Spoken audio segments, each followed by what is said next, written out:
বায়না করছিল একটু গোস্ত খাবে, স্যারে করবে গোস্ত দিয়ে। গোস্ত কিনবো কি, ইফতারি কেনার মতো অত টাকা আমার কাছে নাই।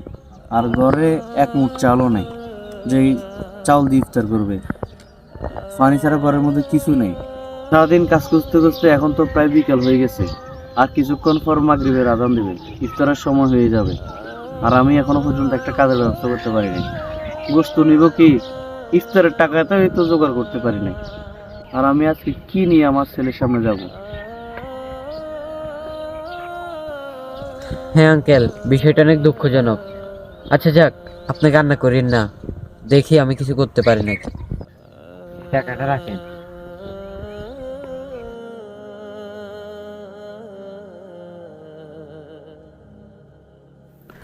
আমাদের আশেপাশে এরকম অনেকে আছে যারা দিন আনে দিন খায়।